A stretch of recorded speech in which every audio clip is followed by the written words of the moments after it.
नमस्कार, मैं हूं विकास और आज आप देख रहे हैं धर्म संकट। धर्म संकट का जो ये नेक्स्ट कड़ी है, आज हमारी मुलाकात हुई है स्वामी अमर बोधिसत्व जी से, जो कि पटना कंकड़बाग के ओशो आश्रम में सेवा दे रहे हैं, सन्यासी हैं, साधक हैं। और आप कह सकते हैं कि ओशो के सन्यासी जो होते हैं ना, वो स्पिरिचुअल साइंटिस्ट के तौर पे अपने आप को देखते हैं, क्योंकि हमारी साधना मानने पे नहीं, जानने पे फिक्स होती है। और इसी क्रम में आज हमारी चर्चा हो रही थी कि हमें जीवन और जीविका, ये दो शब्द अचानक हमारे को कंप्लायंस हुआ है माइंड के अंदर। तो इसके ऊपर आज हम लोग जो है ब्रीफ में चर्चा करेंगे। तो इसी क्रम में आज हम स्वामी अमर बोधिसत्व जी से बात करेंगे जीवन और जीविका के बारे में। स्वामी जी नमस्कार, आपका बहुत बहुत स्वागत है धर्म संकट की इस कड़ी में।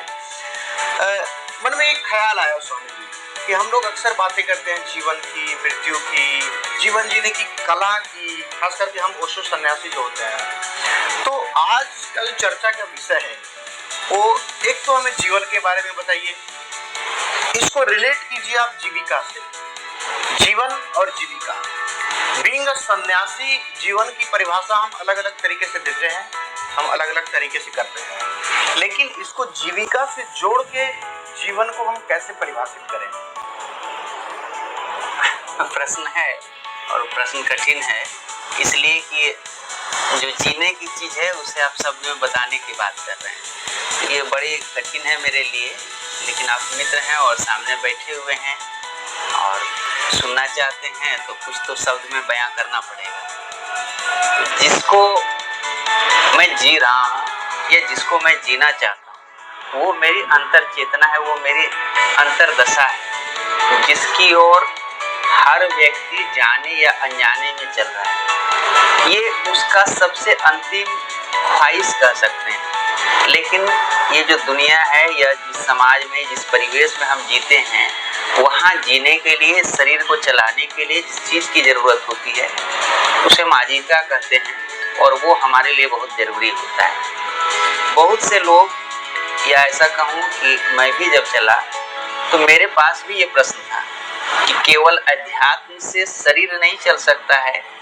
मेरी आंतरिक विकास हो सकती है, लेकिन शरीर की यह मजबूरी है कि उसे चीजें चाहिए और वो भौतिक चीजें दुनियादारी के नियम से ही मिलेंगी। लेकिन समस्या ये होती है कि वो मेरा परम मांग तो है नहीं, परम मांग तो कुछ और है, और परम मांग की ओर हम जा रहे हैं और उसमें आड़े आ रहा है हमारा भौतिक चीजों की पूर्ति। तो भौतिक चीजों की पूर्ति के बिना हम उस ओर नहीं बढ़ सकते हैं, क्योंकि हम कम भौतिक चीजें उपयोग करें या ज्यादा, करना तो होगा, ये हमारी मजबूरी है। लेकिन स्वामी जी एक बात यहाँ पे आपको कहना चाहेंगे कि जैसे और भी बहुत सारे अव्वल दर्जे के संत हुए, कबीर, मीरा, हमारे नानक गुरुदेव हुए, हमारे गुरु, बहुत सारे संत हुए, आप देख सकते हैं। और आज भी जो संत धर्म के मार्ग पे चल रहे हैं, आगे बढ़ रहे हैं, जीवन तो वो भी जी रहे हैं, लेकिन जीविका के लिए जितना हम लोग एक अच्छा क्वालिटी मेंटेन करने के लिए, क्वालिटी ऑफ लाइफ पे जो हम लोग जोर देते हैं जीवन जीने के लिए, जैसे हम लोगों को सब सुख चाहिए, स्पेशली हमें हमारी संस्था में या फिर हमारे सन्यासियों के द्वारा, हमारे गुरुजनों के द्वारा कभी इन चीज़ों को रोका नहीं गया कि नहीं, आप ऐसा स्टैंडर्ड लाइफ जिसको आप कहते हैं ये आपको नहीं जीना है। उल्टा हमें ये चीज़ कन्विक्शन में डाला गया कि नहीं, आप लाइफ को जितने खूबसूरती के साथ, जितने तकनीकी चीज़ों के साथ, जितना अप टू डेट जिसको कहते हैं आप जीना चाहते हो, आप जियो। तो एक तरफ तो हम इस तरफ भी अपने आप को होड़ में लेके शामिल करते हैं अपने आप को कि हमें एकदम अप टू डेटेड रहना है, लेटेस्ट चीज़ों के साथ जीना है, पैसे कमाने हैं, लग्जरी लाइफ जीनी है, इन चीज़ों पे हम जोर देते हैं।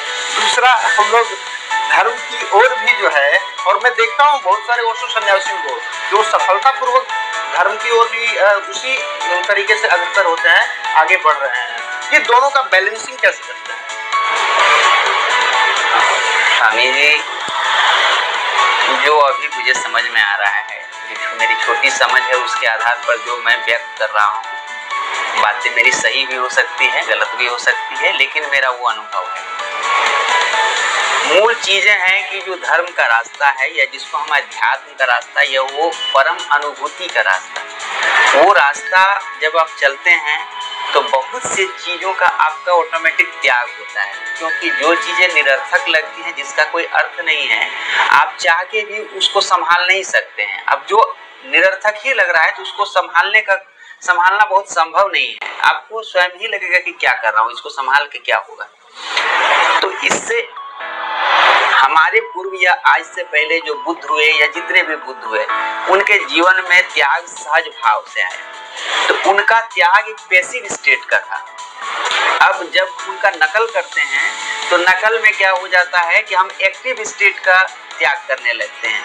त्याग कभी भी एक्टिव स्टेट में नहीं हो सकता है, विशेषकर जो स्पिरिचुअल जो मार्ग है उसमें। तो एक्टिव स्टेट पर जब हम त्याग करते हैं तो व्यर्थ वो एक समय के बाद वो पाखंड हो जाता है या कर्मकांड हो जाता है। जबकि जो बुद्ध पुरुष हैं उनके साथ स्वाभाविक रूप से ये चीजें छूटती चली जाती है। बात कर रहे हैं जैसे कि विशेषकर जहाँ से मुझे मार्ग मिला, जिनके माध्यम से मार्ग मिला, जिनके प्रेम में हम सब हैं, उन्होंने कभी मना नहीं किया कि इन भौतिक चीजों का उपभोग नहीं करना है। लेकिन आप गौर करेंगे कि आप जैसे ही उधर चलते हैं, बहुत सी निरर्थक भौतिक चीजों के अनावश्यक दौड़ में आप नहीं पड़ते। एग्जैक्टली, ये बिल्कुल सही है। ठीक है, लेकिन आ जाता है तो ऐसा नहीं कि उससे कोई घबराहट है। अगर उससे आप परहेज भी करते हैं तो कहीं ना कहीं वो चीज आपको प्रभावित कर रहा है। आप उससे लिप्त भी होते हैं तो कहीं ना कहीं वो प्रभावित कर रहा है। तो मूल बात प्रभाव का है, भौतिक चीजों का नहीं। बिल्कुल, ये आपने सही कहा कि अगर चीजें हमारे पास आ भी जाती है ना तो हम उससे अनावश्यक परेशान और प्रभावित नहीं होते हैं। ये एक सबसे बड़ी चीज है। और स्वामी जी, अभी आपने एक शब्द का प्रयोग किया था, त्याग का।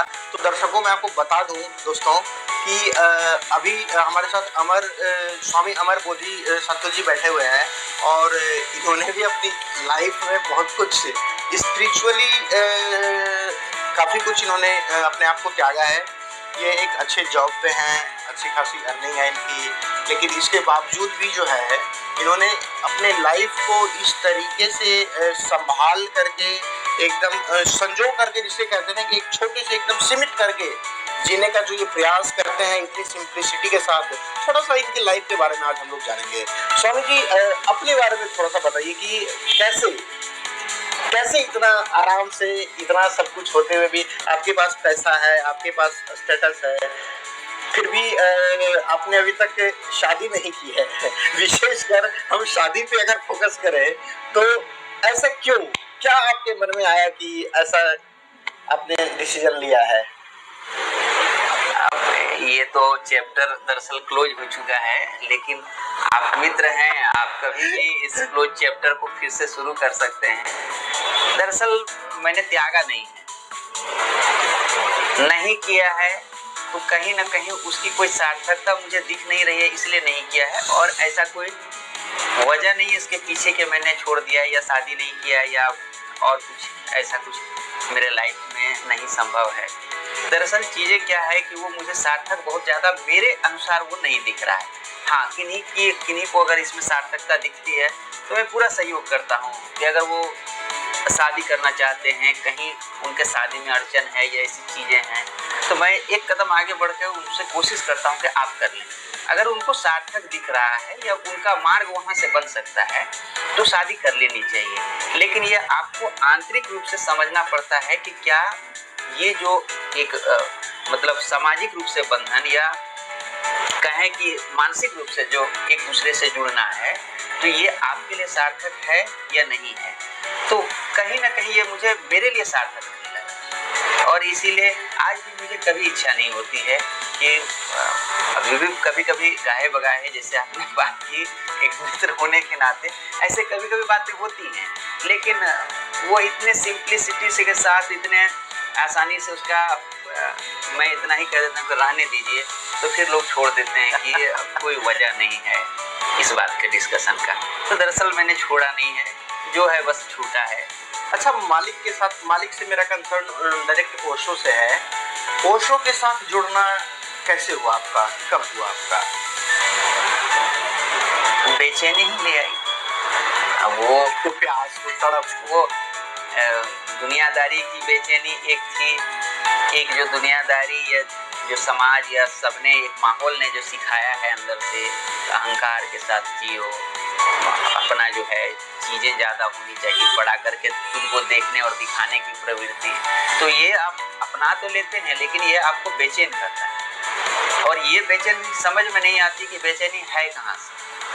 तो जब आप यहाँ आते हैं तो सबसे पहले अपने अंदर जो बीमारियां हैं वो दिखनी शुरू हो जाती है, और जैसे ही बीमारियां दिखनी शुरू होती है तो मानसिक बीमारी प्राय ऐसी होती है कि जो दिख जाता है तो समाप्त हो जाता है। प्राय, मैं सभी मानसिक बीमारियों की नहीं बात करता, लेकिन प्राय बीमारियां ऐसी होती है जो बीमारी के रूप में अगर आपको दिख गई कि ये मेरे अंदर की बीमारी है तो वो छूटता चला जाता है। तो आप कह सकते हैं कि ये बेचैनी ही यहाँ ले आई। अब उस बेचैनी में और कितनी बातें थी ये तो समझना बाकी है। शायद साधना के आगे पथ में कुछ समझ में आ जाए कि हाँ, इन बेचैनियों ने मुझे यहाँ तक पहुँचाया है। हाँ, कुछ बेचैनियाँ हैं जिन्होंने पहुँचाया, कुछ ऐसी बेचैनियाँ हैं कि शायद उनको भविष्य में पता चले कि अच्छा इस समय उस चीज़ की भी मेरे पास बेचैनी थी जो हम समझ नहीं पा रहे थे। जैसे प्रारंभ में ये समझ ही नहीं पा रहे थे कि जो कंडीशनिंग समाज के द्वारा, घर के द्वारा, दोस्तों के द्वारा, परिवार के द्वारा दिया गया है वही मुझे बेचैन कर रही है, और मेरा स्वीकृति उन चीज़ों के प्रति वही मेरे बेचैनी का कारण। बेचैनी का कारण बाहर से कहीं कुछ नहीं है, मेरी स्वीकृति ही बेचैनी के कारण है। स्वामी जी आपका बहुत बहुत धन्यवाद। आज हम लोगों ने जीवन और जीविका के ऊपर बहुत अच्छे तरीके से स्वामी जी ने इलैबोरेट किया, हम लोगों ने इसे समझा, जाना। अगला जो हम लोग डिस्कस करेंगे वो युवाओं के लिए स्पेशल होगा स्वामी जी, क्योंकि ओशो ने प्रेम को एक भगवान का ही दर्जा दिया है। इवन आप कह सकते हैं कि बिना प्रेम का जो है भगवान मिल ही नहीं सकता। कई सारे स्पीचेज आपको ऐसे मिल जाएंगे जिसमें ओशो ने ऐसा कहा है। तो अगला जो हम लोगों का कन्वर्सेशन होगा वो प्रेम के ऊपर होगा, प्रेम, जीवन और युवा, आज की नई पीढ़ी। तो इसके ऊपर हम लोग अगला डिस्कशन करेंगे। तब तक के लिए हम लोग विदा लेते हैं।